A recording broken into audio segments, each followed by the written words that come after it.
नमस्कार साथियों, daily current affair show में आप सभी का बहुत-बहुत स्वागत है। साथियों, आज 30 दिसंबर 2025 की तारीख है। आज का करंट अफेयर और उसका स्टैटिक जीके इस वीडियो में हम लोग पढ़ा जाएगा। उससे पहले डेली की तरह कल के करंट अफेयर का क्विक रिवीजन हम करते हैं, उसके बाद आगे बढ़ा जाएगा। कल आपसे पहला प्रश्न पूछा गया था, बिहार का पहला सुपर कंप्यूटर परम रुद्र का उद्घाटन कहाँ किया गया? उत्तर था आईआईटी पटना में। दूसरा प्रश्न पूछा गया था, भारत का पहला स्वदेशी एमआरआई स्कैनर किसके द्वारा शुरू किया गया? तो जोहो और वैक्सलविड दोनों ने मिल करके शुरू किया पहला स्वदेशी एमआरआई स्कैनर चिकित्सा प्रौद्योगिकी में प्रयोग किया जाने वाला। अगला प्रश्न था, भारतीय रेलवे ने किस वर्ष तक 48 शहरों में ट्रेनों की क्षमता को दोगुना करने का लक्ष्य रखा? उत्तर 2030 तक। चौथा प्रश्न पूछा गया था, दुनिया का सबसे बड़ा ओपन एयर थिएटर धन्नो यात्रा की शुरुआत कहाँ हुई? उत्तर उड़ीसा उड़ीसा राज्य में। पांचवा प्रश्न पूछा गया था, हाल ही में किसे badminton board federation BWF athletes commission में चेयरपर्सन चुना गया? उत्तर पीवी सिंधु को। छठा प्रश्न पूछा गया था, प्रसिद्ध सैंड आर्टिस्ट सुदर्शन पटनायक ने कहां पर विशाल विशाल सांता क्लाज की प्रतिमा बनाई? साथियों, ये बालू से उनकी प्रतिमा बनाई और उस पे सेव का भी अंकन था। तो ये जो बनाया साथियों, ये वर्ल्ड रिकॉर्ड कहाँ बनाया गया? उड़ीसा में। सातवां प्रश्न पूछा गया था, आपराधिक जांच ढांचे को सुदृढ़ करने के लिए भारत सरकार ने नेटग्रिड को किसके साथ जोड़ने का निर्णय लिया? नेटग्रिड को जोड़ा जाएगा एनपीआर से, नेशनल पॉपुलेशन रजिस्टर से। आठवां प्रश्न पूछा गया था, हाल ही में भारतीय मानक ब्यूरो ने बीआईएस ने किस उत्पाद के लिए पहला मानक जारी किया? उत्तर अगरबत्तियों के लिए। अगरबत्तियों के लिए एक नया बीएसआई और बीएसआई ने एक नया मानक स्टैंडर्ड जारी किया। अगला प्रश्न था, केंद्र सरकार ने सुप्रीम कोर्ट में 3 नए अतिरिक्त सॉलिसिटर जनरल की नियुक्ति की है। निम्न में से कौन इसमें शामिल नहीं है? तो ऐश्वर्य भाटी को छोड़ करके बाकी तीनों लोग शामिल, दविंदर पाल सिंह, कनक मेटला रविंद्र कुमार और अनिल कौशिक। अगला प्रश्न, किस युवा क्रिकेटर को राष्ट्रपति ने राष्ट्रीय बाल पुरस्कार से सम्मानित किया? तो उत्तर हो जाएगा वैभव सूर्यवंशी क्रिकेटर को। अगला प्रश्न था, अंतर्राष्ट्रीय महामारी तैयारी दिवस प्रत्येक वर्ष कब मनाया जाता है? उत्तर 27 दिसंबर को। अगला प्रश्न था, देश में 2 नई एयरलाइन को मंजूरी मिली। कौन सी 2 एयरलाइन है? अल हिंद एयर और फ्लाई एक्सप्रेस। 13वां प्रश्न पूछा गया था, कृत्रिम बुद्धिमत्ता लैब असिस्टेंट AILA नामक उन्नत एआई प्रणाली किसके द्वारा विकसित किया गया? उत्तर हो जाएगा आईआईटी दिल्ली के द्वारा। 14वां प्रश्न पूछा गया था, ग्लोबल चेस लीग 2025 का खिताब किसने जीता? उत्तर CR प्रज्ञानन और अनीश गिरी ने। 15वां प्रश्न पूछा गया था, 5वां राष्ट्रीय मुख्य सचिव सम्मेलन की अध्यक्षता किसने की? उत्तर पीएम मोदी ने। 16वां प्रश्न पूछा गया था, 33 साल बाद किस राज्य को टाइगर स्टेट घोषित किया गया? उत्तर गुजरात को। गुजरात में एक टाइगर देखा गया, इसके बाद इसको टाइगर स्टेट के रूप में काउंट किया जाने लगा। अंतिम प्रश्न था, जैव विविधता पर कोप 17 का आधिकारिक लोगो किस देश ने जारी किया? उत्तर आर्मेनिया। आर्मेनियम होगा अगली बार कोप 17 2026 में, तो इसीलिए जो है आर्मेनिया ने एक लोगो जारी किया। ये था साथियों कल के करंट अफेयर का क्विक रिवीजन। अब पढ़ते हैं आज का करंट अफेयर। आज का पहला प्रश्न आपके सामने है, भारतीय राष्ट्रीय कांग्रेस की स्थापना किस गवर्नर जनरल के समय में हुई थी? उत्तर हमारा हो जाएगा लॉर्ड डफरिन। लॉर्ड डफरिन के समय में 28 दिसंबर 28 दिसंबर 1885 ईस्वी को बम्बई में गोकुलदास तेजपाल संस्कृत कॉलेज में भारतीय राष्ट्रीय कांग्रेस की स्थापना हो जाती है। आज हम इसको पढ़ रहे साथियों क्योंकि 28 दिसंबर को इसका वर्षगांठ मनाया गया, स्थापना दिवस मनाया गया। तो लॉर्ड डफरिन गवर्नर जनरल के समय में स्थापना होती है। कौन संस्थापक था? उत्तर पहले देख लीजिएगा फिर डिटेल करते हैं। उत्तर हमारा पहले प्रश्न का डी हो जाएगा, लॉर्ड डफरिन के समय में कांग्रेस की स्थापना हुई थी। 28 दिसंबर 1885 ईस्वी में बम्बई में भी गोकुलदास तेजपाल संस्कृत कॉलेज महाविद्यालय में भारतीय राष्ट्रीय कांग्रेस की स्थापना होती है, जिसका संस्थापक एलन ऑक्टोवियम ह्यूम AO ह्यूम था, जो साथियों सेवानिवृत्त आईसीएस अधिकारी था और पक्षी विज्ञानी था। इसका एक उपनाम था शिमला का संत, सेंट ऑफ शिमला किसको कहा जाता है? तो एलन ऑक्टोवियम ह्यूम को कहा जाता है। कांग्रेस के प्रथम अध्यक्ष थे व्योमेश चंद्र बनर्जी। 1885 में पहला अधिवेशन होता है बम्बई में। कुछ और बात याद रखिएगा, अगर सेकेंड अधिवेशन का अध्यक्षता पूछा जाए किसने किया, तो सेकेंड हुआ था कलकत्ता में और 1886 में। यहाँ पर दादा भाई नौरोजी ने कांग्रेस की अध्यक्षता की थी।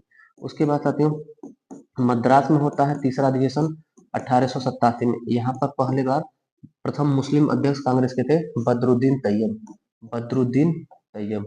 उसके बाद चौथा याद रखिएगा, इलाहाबाद में होता है, इलाहाबाद में होता है 1888 में। यहाँ पर प्रथम यूरोपीय और ईसाई जॉर्ज यूले था, जॉर्ज यूल कांग्रेस का अध्यक्ष था। इसके अलावा महात्मा गांधी, महात्मा गांधी 1924 बेलगांव अधिवेशन कर्नाटक, बेलगांव अधिवेशन कर्नाटक में अध्यक्ष रहे थे मोहनदास करमचंद गांधी जी। अच्छा, इसके अलावा 1917 में पहली महिला एनी बेसेंट, एनी बेसेंट पहली महिला कांग्रेस की अध्यक्ष रही थी।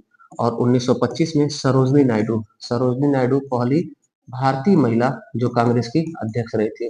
1938 और 39 में दो बार भारतीय राष्ट्रीय कांग्रेस के अध्यक्ष सुभाष चंद्र बोस जी थे, जिसमें 1938 हरिपुरा अधिवेशन में उन्होंने अध्यक्षता की और 1939 में विवादों के कारण उन्होंने इस्तीफा दे दिया था। त्रिपुरा अधिवेशन चुनाव जीतने के बाद भी उन्होंने भारतीय राष्ट्रीय कांग्रेस की अध्यक्षता नहीं की थी।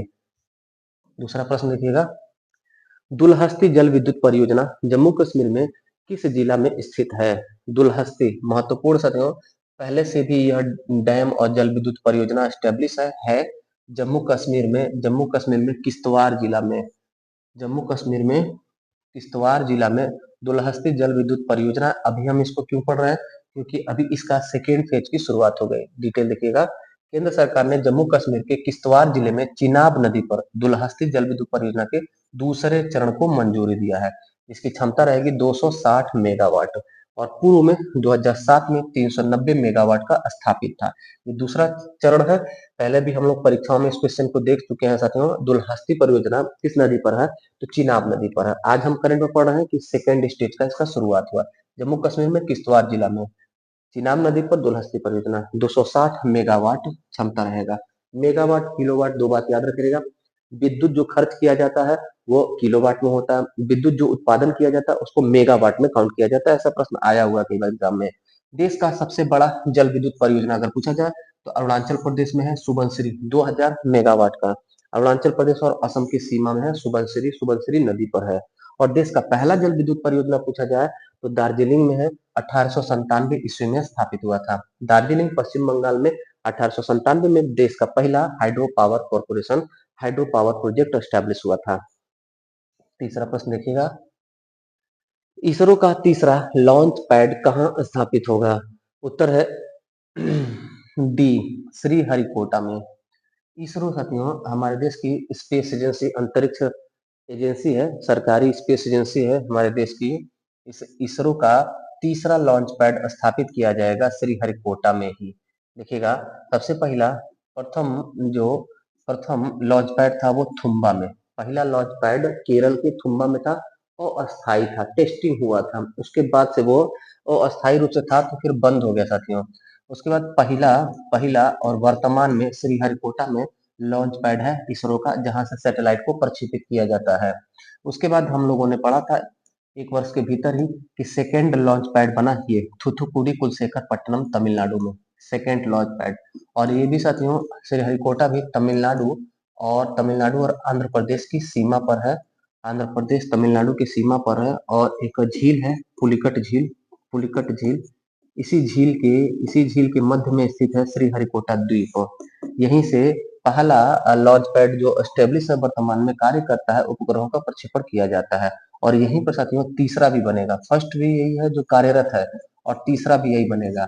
और जो पहला था केरल का वो अस्थायी था, थुम्बा भारत का पहला रॉकेट प्रक्षेपण केंद्र अस्थायी रूप से केरल में बनाया गया था, अब वर्तमान में कार्यरत नहीं है।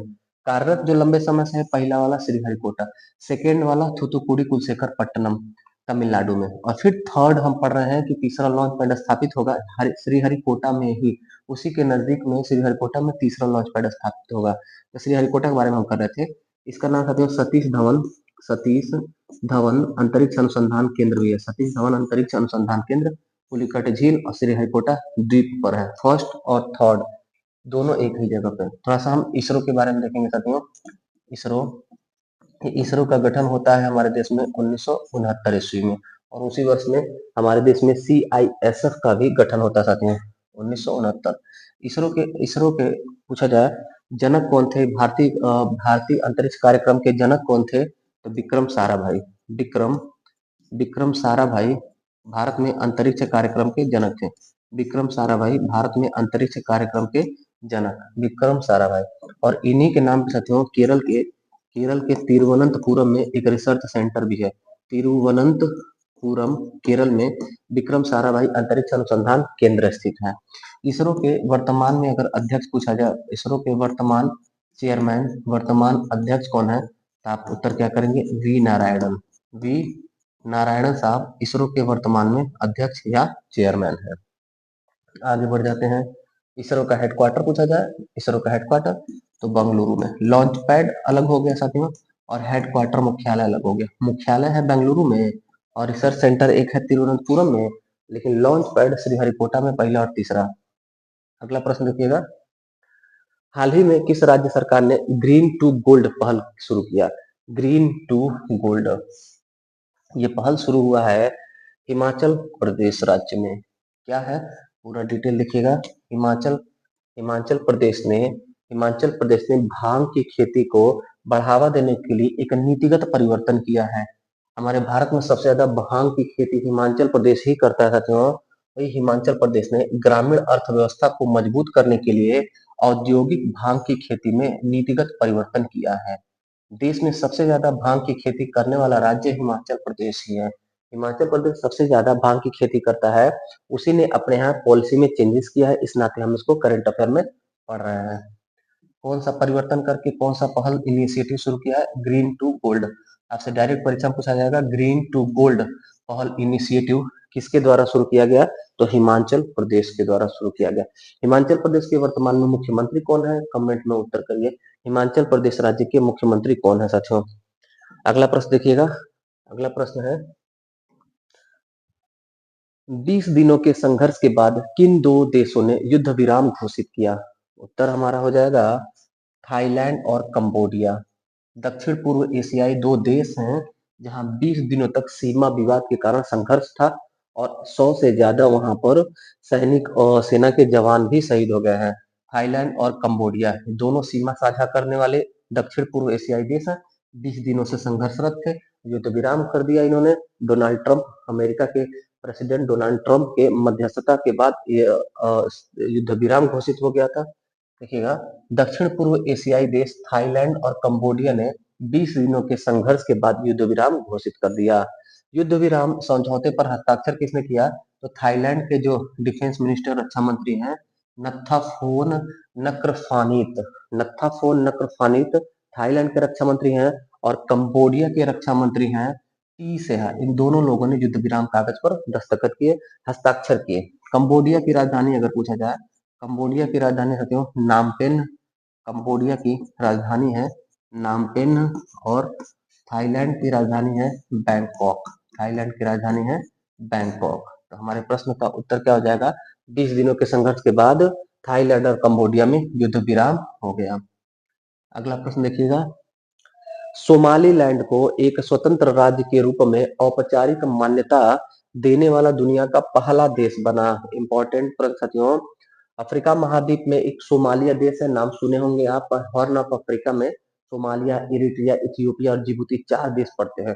तो वही सोमालिया देश में एक सोमालीलैंड अलग देश बनाने के लिए मांग उठता है लगभग 2-3 दशकों से सोमालीलैंड। तो इसको अभी अभी इसको इजराइल देश ने मान्यता दे दिया। सोमालिया देश के भीतर सोमालीलैंड जो आंदोलन हो रहा है उस देश को बनाने के लिए, उसको मान्यता दे दिया इजराइल ने। उसने मान लिया कि सोमालीलैंड एक देश है। या थोड़ा सा मैप आप देखेंगे साथियों, मैप जूम कर देते हैं। ये हॉर्न ऑफ अफ्रीका पूरा है, ये हॉर्न ऑफ अफ्रीका क्षेत्र है, पूरा अफ्रीका महाद्वीप है। अफ्रीका महाद्वीप में इस साइड में पूर्व के तरफ आप देखेंगे तो ये अफ्रीका, हॉर्न ऑफ अफ्रीका कहलाता है। हॉर्न ऑफ अफ्रीका कहलाता है ये क्षेत्र। इसमें साथियों, इसमें सोमालिया देश, इथियोपिया देश, जिबूती देश और Eritrea, Djibouti, Ethiopia, Somalia, SEEZ।